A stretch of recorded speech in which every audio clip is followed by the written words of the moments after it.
mais c'est le Seigneur qui est en nous.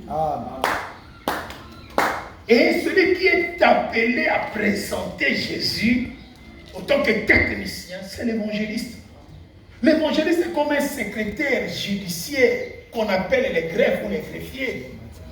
Le greffier, même si les magistrats ont enseigné, ont instruit, ont pris de tout un temps, mais les conclusions, c'est le greffier qui fait la lecture. Amen. Donc l'évangéliste vient faire la lecture des conclusions du jugement qui avait eu lieu à la croix. L'évangéliste est comme un diplomate. Alléluia. Amen. C'est lui qui amène la médiation entre le Dieu saint et le peuple perdu ou souillé. Or, diplomate, c'est un négociateur, c'est un réconciliateur, c'est un médiateur. C'est ça l'évangéliste. Maintenant, imagine un peu, il y a autant de gens qui ont diplomatie. Il y a pas. Dans l'évangéliste, il y a un métier, il y a tout. Il y a ma casse. Il y a un bien aimé parce que nous avions envoyé nos fils évangéliser. Ils nous ont emmené les loups dans l'église. L'église, on n'a pas besoin de la multitude. L'église, on n'a pas besoin d'un grand nombre. Le grand nombre rend riche les hommes, mais pas Dieu. Amen. Alléluia. Amen. L'église, on a besoin des vrais. Amen. Un bien-aimé m'a dit, pasteur Marien, l'église est une entreprise. Voilà, le business. C'est bien, c'est une entreprise, c'est un business. Voilà, c'est biblique. Parce qu'un grand théologien a répondu au saint les gens, si cette entreprise est de Dieu, cette entreprise ne mourra pas. Et de là, nombreux ont pris que l'église est une entreprise. Oui, c'est vrai.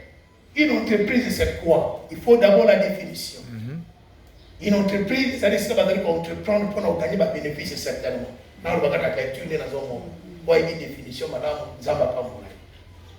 Pour nous gagner des bénéfices, selon Bissot, le bénéfice c'est l'argent, mais selon Dieu, les bénéfices ce n'est pas l'argent. Quels sont les bénéfices de Dieu? Pourquoi Dieu a sémé?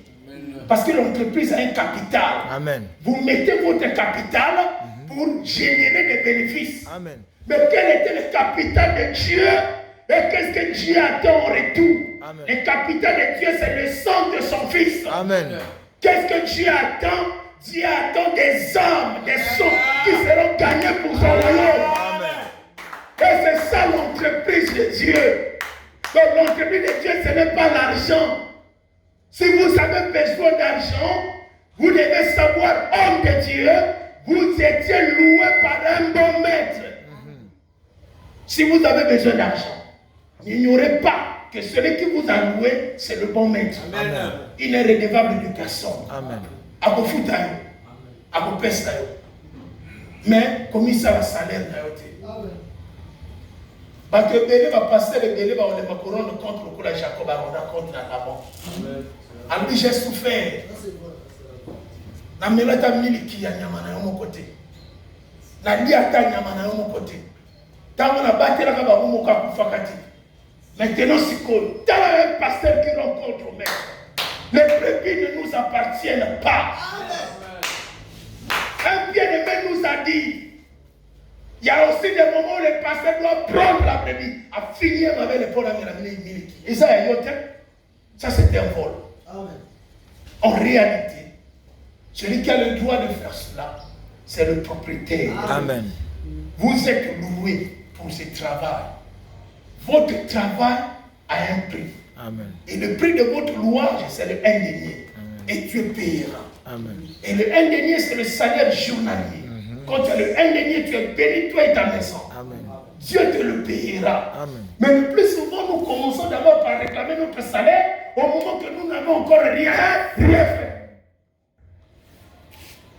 Donc les évangélistes ont des problèmes sérieux avec Dieu. Et l'Église meurt parce que ceux-là qui ne sont pas aguerris, un pasteur envoie des gagnants d'âme. Mon frère va les appeler. Papa, on a même qui m'ont dit. T'as la salle qui fait mon dit. Non, non, ils sont d'accord mon dit. On a même qui m'ont dit. Hein? Après, passer par Bali, enseigner. Tu es en train d'enseigner dans le désert. Vous savez, dans la chose de Dieu. Moi, j'ai pensé que j'ai dit la règle pour ceux de la maison, mais la croix pour ceux du dehors. Ceux du dehors ne peuvent pas rentrer sans passer par la croix. Amen. La croix, c'est la porte. Quand tu vois les trois croix, tu prends d'abord la croix de Jésus. Elle a la forme d'une lettre hébraïque qu'on appelle le Dalet. La quatrième lettre de l'alphabet hébraïque, Dalet. Or, Dalet comme delta veut dire la porte. Donc la croix de Jésus, c'est une porte. La porte du paradis. Comme en Éden, il y avait une porte et Dieu plaça deux chérubins. C'est ce qui a été reproduit à la croix. Alléluia. Amen. Donc par cette porte, tu vas